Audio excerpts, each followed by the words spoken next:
ஓம் சாந்தி. ஆஹா drama ஆஹா என்ற தலைப்புல 12 நாளுக்காக ஆங்கில பட்டி நடந்துட்டு இருக்கு. பட்டியில இன்னைக்கு 4வது நாள். இன்னைக்கு நாம பேச போற விஷயம், ஒவ்வொரு ஆத்மாவும் இந்த பல்வேறு தன்மைகள் கொண்ட நாடகத்துல தன்னுடைய பங்க நடிச்சிட்டு இருக்கிறாங்க. நேத்து நாம என்ன பேசணும் அப்படின்னா, ஆத்மா தன்னுடைய உண்மையான அடையாளத்தையும் தன்னுடைய நடிக்கக்கூடிய அந்த ரோலையும் கலந்துட்டாங்க அப்படின்னா நாடகத்துல எப்படி குழப்பமான சூழ்நிலையும் உருவாகுது அப்படின்றத நாம பார்த்தோம். இன்னைக்கு இன்றைய உலகத்துல இது ஒரு அபூர்வமான விஷயம் இல்ல, 1000ல் 1 லட்சத்துல 1ன்ற மாதிரி கிடையாது. கிட்டத்தட்ட ஒவ்வொரு ஆத்மாவுக்கும் இதே நிலைதான் இருக்கு. ஒவ்வொரு பாத்திரமும் ஒவ்வொரு வேஷமும் இதே குழப்ப நிலையில தான் நடந்துட்டு இருக்கு. இந்த அன்கான்சியஸ்னஸ், அதாவது இந்த உணர்வு இழப்பு தான் பாபா தன்னுடைய பங்க நாடகத்துல நடிக்கக்கூடிய நேரம். அப்போதுதான் இந்த ஞானத்தின் மூலம் நமக்கு தெளிவு கிடைக்குது. ஆனா ஒரு விஷயம் என்ன அப்படின்னா, ஆத்மா இந்த ஆழ்ந்த தூக்கத்திலிருந்து எழுந்து விழிப்பதற்கு ஒரு நொடி போதும், ஒரு கணம் போதுமானதாக இருக்கு. இப்போ ஆத்மா எல்லாமே டீப் ஸ்லீப்ல இருக்கு, அன்கான்சியஸ் அப்படின்றதுல ரொம்ப மூழ்கி இருக்கு. இந்த நேரத்துல நம்ம வெளியில வரதுக்கு ஒரே ஒரு நொடி போதும். ஆனா அதே நேரம் பல பிறவிகளாக உருவான நான் இந்த வேடமே அப்படின்ற சன்ஸ்கார், அந்த பழக்கம் அவ்வளோ இயல்பானதாக ஆகிடுச்சு. அதே மாதிரி இன்னொரு நொடியிலேயே ஆத்மா திரும்ப தூக்கத்துல விழுந்துடுது, மீண்டும் குழப்ப நிலைக்கு போயிடுது. அப்ப இந்த ஞானம் எல்லா துக்கத்தில இருந்தும் எல்லா நெகட்டிவ் நிலையில இருந்தும் விடுதலை தரக்கூடியது. ஆனா சவால் என்ன அப்படின்னா, இந்த ஞானத்துல நினைவுல இருக்கணும், உணர்வுல இருக்கணும், எண்ணம் சொல் செயல்ல வெளிப்படணும். அங்கதான் ஒவ்வொரு ஆத்மாவும் வேறுபடுது. ஒவ்வொருத்தருடைய பங்கும் வெவ்வேறாக இருக்கு. அது தனித்துவமானது, மாத்த முடியாதது. உங்களுக்கு பதிலா வேறு யாரும் அந்த விஷயத்த செய்ய முடியாது. இதுதான் இந்த நாடகத்தோட சிறப்பும் பல்வேறு தன்மைன்னு சொல்லலாம். அடையாளத்தை கலக்கிறதுனால என்ன இழப்பு ஏற்படுது? நான் யார் என்பதை தெரிந்திருக்கிறதா இல்லையா? அது ரொம்ப முக்கியமா? இல்ல இது எல்லாம் நாடகம் தானே அப்படின்னு விட்டுடலாமா? நான் யார் என்பதை தெரிஞ்சிருக்கிறோமா இல்லையா? இல்ல எல்லாம் நாடகம் தான் அப்படின்றத விட்டுடுறோமா? உங்களோட கருத்து என்ன இதுல? ஆமா, இது முக்கியம். ஏன்னா நாம எதை உணர்றோமோ அதுதான் நம்மளுடைய மனநிலைய தீர்மானிக்குது. நாம பதற்றம், கவலை, பயம், கோபம் இந்த மாதிரி பல்வேறு உணர்ச்சிகள்ல சிக்கிட்டு இருக்கோம். இது எல்லாமே இனிமையானவை கிடையாது. இதற்கு காரணம் என்ன? பாபா சொல்றது மாதிரி நான் யார் என்பதை மறக்கிறது தான் இதோட அடிப்படை காரணமாக இருக்கு.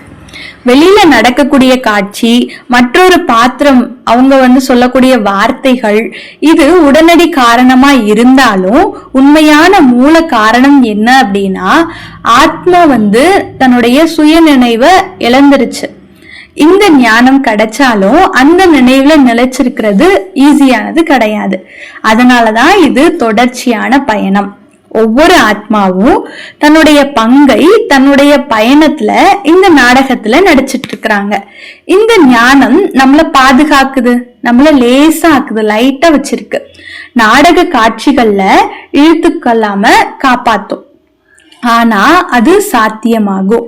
நாம உண்மைய உணர்ந்தா மட்டும்தான் அது சாத்தியமாகும். சோதனை எப்போ வரும்? எந்த தொந்தரவும் இல்லாதப்போ யாரும் அமைதியாக இருக்க முடியும், யாரும் தியானம் செய்ய முடியும். ஆனா அனைத்து காட்சிகளும் அனைத்து சலசலப்பும் நடக்கிற நேரத்துல அமைதியா சமநிலையில இருக்கணும் அப்படின்னா ஞானம் மட்டும் போதாது, முக்கியமா அபியாஸ், அதாவது பயிற்சியும் தேவை, சக்தியும் தேவை. அந்த நிலை பழக்கமாக ஆகணும். அப்போதான் நம்ம என்ன நடந்தாலும் அதுக்கு நடுவுல அந்த நிலையில நம்ம எந்த நிலையில நிலைக்கணும்னு நினைக்கிறோமோ அந்த நிலையில நிலைச்சிருக்க முடியும். இன்றைய காலகட்டம், இன்றைய உலகத்துல பெரும்பாலான மக்கள் எப்படி இருக்கிறாங்க அப்படின்னா, ரொம்ப கஷ்டப்பட்டுட்டு மகிழ்ச்சி இல்லாம துக்கத்தோட நிலையில்லாத மனநிலையில இருக்கிறாங்க. அடுத்தது என்ன நடக்கும், என்ன ஆகும், எனக்கு என்ன ஆக போகுது அப்படின்ற பயத்திலேயே நிரந்தரமா பதட்டத்துல இருக்கிறாங்க. ஆனா அதுக்கு பதிலா பிராமணர்களாகிய நாம இந்த ஞானத்தை அடைஞ்சிருக்கோம், தினமும் முரளி கேக்குறோம். அப்படி இருந்தா நம்மளுடைய மனநிலை எப்படி இருக்கணும்? நமக்கு இது ஈஸியாக இருக்கணும் தானே, ஏன்னா நமக்கு தெளிவு இருக்கு. ஆனாலும் தேர்வு நம்ம கிட்டதான் இருக்கு. மீண்டும் பழைய தூக்க நிலைக்கு போலாமா, இல்ல மெதுவா நின்று சரியான பதில கொடுக்கலாமா? ஞானம் புத்தகத்துல இருந்தா மட்டும் போதாது, இல்ல ஞானமோ புத்தகத்துல நினைவுல இருந்தா வேலை செய்யாது. அந்த நேரத்துல அது உணர்வாக இருக்கணும், அப்போதான் அதை நம்மளால பயன்படுத்த முடியும். அதனால பாபா சொல்றாரு, 3 விஷயங்கள்ல அவேர்னஸ் வாழ்க்கைய மாத்தும். அப்படி என்னென்ன அப்படின்னா, முதல்ல நான் ஆத்மா, 2வது பரமாத்மா, 3வது இந்த டிராமா. ஆத்மா பரமாத்மா டிராமா. ஒவ்வொரு நொடியும் இது ஒரு நாடக காட்சி அப்படின்ற உணர்வு இருந்துச்சுன்னா நம்ம லேசாவும் சமநிலையோடையும் இருக்க முடியும். பிராமண உலகத்துல நடக்கக்கூடிய விஷயம் வெளி உலகத்துல பார்க்கும்போது அவங்களுக்கு ஞானம் இல்லை அப்படின்னு நம்ம ஈஸியா புரிஞ்சுக்கிறோம். ஆனா பிராமண உலகத்துக்குள்ளேயே சில விஷயங்கள் நமக்கு சரியில்லாத மாதிரி தெரிஞ்சது அப்படின்னா அப்பதான் நம்ம கேள்வி கேட்க ஆரம்பிக்கிறோம். ஏன் இப்படி நடக்குது? யஜ்யத்துல போய் இப்படி எல்லாம் நடக்கலாமா? யஜ்யத்துல இப்படி பண்றது சாத்தியமா? இவங்க இப்படி இருக்கலாமா? அப்போ இந்த மாதிரி கேள்வி நிலைக்கு போகும்போது நாம தான் நம்மளையே பாதிக்கிறோம். ஏன்னா அப்போதுதான் நாடக ஞானத்தை சரியா பயன்படுத்தாம விட்டுடுறோம். இது முழுமையான புரிதல் இல்லாம இருக்கு. அப்படி நாம அந்த நிலையில போகும்போது நம்மளுடைய கவனம் நம்மளுடைய உண்மையில இருந்து மாறி காட்சியிலேயே போயிடுது, அந்த சீன்லயே போயிடுது. வெளியில நடக்கக்கூடிய சூழ்நிலையில கவனம் போயிடுது. அதனால நம்மளுடைய அந்த உள்ள இருக்கக்கூடிய உள்நிலை வெளிப்புற சூழ்நிலையால பாதிக்கப்படுது. அது நிச்சயமா நம்மள கீழே விழ வச்சிருது. சிலர் இதனால டிப்ரெஷன் ஆயிடுறாங்க. பிராமணர்கள்ல கூட பலர் கடினமான காலகட்டத்தை எதிர்கொண்டு வராங்க. ஞானத்தை ஏத்துக்க முடியாம, அத வாழ்க்கையில யூஸ் பண்ண முடியாம தாமே தங்களுக்கு கஷ்டத்தை உருவாக்கிட்டு இருக்கிறாங்க. பிராமண வாழ்க்கை அப்படின்னா மகிழ்ச்சி, உற்சாகம், ஊக்க உற்சாகம் நிறைந்த வாழ்க்கையாக இருக்கணும். ஆனா அது போர்டா இருக்கு, அப்படியே சலிப்புத்தன்மையாக மாறிடுது. அது ஒரு கனமான வாழ்க்கை, ஹெவி லைஃப் போல எல்லாரும் ஃபீல் பண்றாங்க. இப்போ பிராமணராக இருக்கிறதே ஒரு பெரிய முயற்சின்ற உணர்வு உள்ளுக்குள்ள உண்டாயிடுது. இந்த நிலை ஏன் வருது அப்படின்னா நாடகத்தோட காட்சிகள் குறித்த புரிதல் இல்ல, தெளிவு இல்ல, நம்பிக்கை இல்ல. அதனாலதான் இந்த மாதிரி எல்லாம் ஆகுது. இப்போ இன்றைய பாபாவோட முரளி 31 மே 1977 பாபா சொல்றாரு, குழந்தைகளே நீங்க என்ன சொல்றீங்க? என் உறவினர்கள் என் பேச்ச கேட்கல, எனக்கு நல்ல தொடர்பு எதுவும் இல்லை, அதனால நான் சக்தி வாய்ந்தவராக ஆக முடியல அப்படின்னு சொல்றீங்க. பாபா ஏற்கனவே சொல்லி இருக்கிறாரு, ஒவ்வொரு ஆத்மாவுக்கும் தனிப்பட்ட பார்ட் இருக்கு, பங்கு இருக்கு. அவங்களுக்கு என்ன பாட்டு கொடுத்துருக்கிறோமோ அததான் அவங்க நடிப்பாங்க.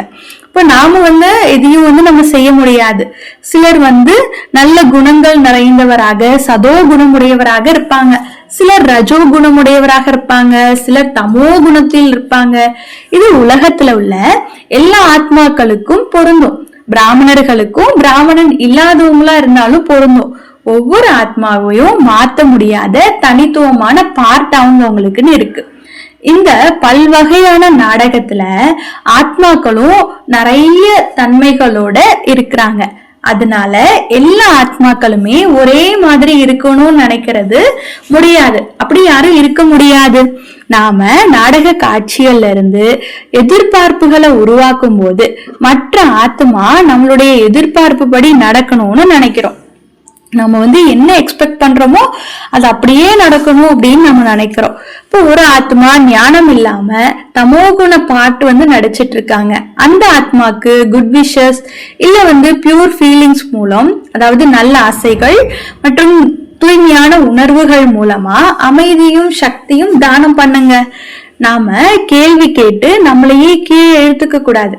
அதுக்கு பதிலா உதவக்கூடிய மனப்பான்மை, நம்மளுடைய பார்வையும் நிலையும் ஆகணும். நாம எப்படி உயர்த்த முடியும்? அதுக்கு சுப ஆசைகள், அடுத்து தூய உணர்வுகள். இது மூலம்தான் காட்சியையும் பங்கையும் தாண்டி பார்க்க முடிஞ்சாதான் இந்த நல்ல ஆசைகள், சுப ஆசைகள், சுப விருப்பம், தூய எண்ணங்கள், தூய உணர்வுகள் எல்லாம் உருவாகும். தெய்வீக புத்தியுடன் அந்த பெரிய பார்வை வச்சோம் அப்படின்னா வெளிப்புற காட்சிகளை தாண்டி பார்க்க முடியும். பாபா சொல்றாரு, அஞ்ஞான ஆத்மாவோட பார்ட்ட பார்க்கும்போது ஏன் நீங்க உங்களுடைய உயர்ந்த நிலைய அனுபவிக்க மறந்துடுறீங்க? ஏன் உங்களுடைய நிலைய ஊசலாட விட்டுறீங்க? மற்ற ஆத்மாக்களோட பங்குகளை தொலைநோக்கு பார்வையுடையவராக பார்க்கணும் மற்றும் அவங்களுக்கு சக்திய தானம் கொடுக்கணும். நேத்து பார்த்தோம் இல்லையா, ஒவ்வொரு ஆத்மாவும் தன்னுடைய நிலையில தெய்வீகமானவங்க, தெய்வீக குணங்களால நிரம்பியவங்க. அந்த நிலை வெளிப்படலைன்னா அந்த ஆத்மா தூக்கத்துல இருக்கிறாங்க, தூக்க நிலையில இருக்கிறாங்கன்னு நாம புரிஞ்சுக்கலாம். அப்படிப்பட்ட நேரத்துல எதிர்வினை செய்யவும் கேள்வி கேட்கவும் அவங்கள மேலும் தாழ்த்தவும் அது நேரம் கிடையாது. அவங்களுக்கு ஒத்துழைப்பு ஆதரவு கொடுக்கக்கூடிய நேரம் தான் அது.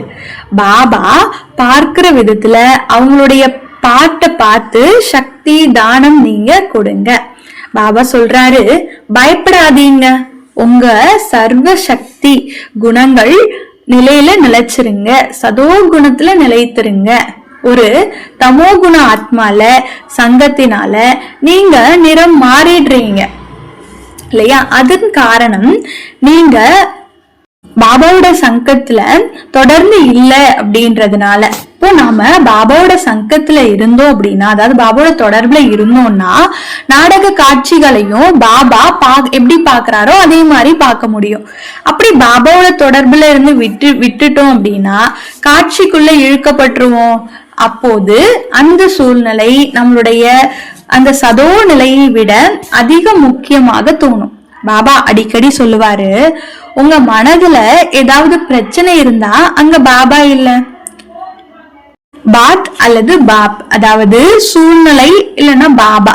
இப்ப ரெண்டுமே ஒரே நேரத்துல மனசுல இருக்க முடியாது. சூழ்நிலையிலேயே கவனம் இருந்தது அப்படின்னா பாபா கிட்ட இணைப்பு இல்லை. நாம காட்சிய தேடுறதுக்கு ஆரம்பிக்கிறோம், சூழ்நிலைய ஆராய்ச்சி பண்றோம், மற்றவங்களோட பார்ட்ட நம்ம விமர்சனம் பண்றோம். அதனால பாபாவோட சங்கத்தை விட்டு விலகி அந்த சங்கத்தினால நாம மற்ற தொடர்பு போறதுனால நிறம் மாறிடுறோம். பின்னர் சொல்றோம், இந்த தொடர்புனாலதான் நான் கர்மாதீத் நிலையை அடைய முடியல அப்படின்னு சொல்றோம். ஆனா இது எல்லாமே நம்மளுடைய பயிற்சி இன்னும் முழுமையாகல, அதை சொல்லக்கூடிய அறிகுறியாக இருக்கு. இப்ப இதுக்கு தீர்வு என்ன? பாபா சொல்றது, டிட்டாச்ட் ஆகுங்க, டிட்டாச்ட் அப்சர்வராக பாருங்க. அது எப்போ வரும்?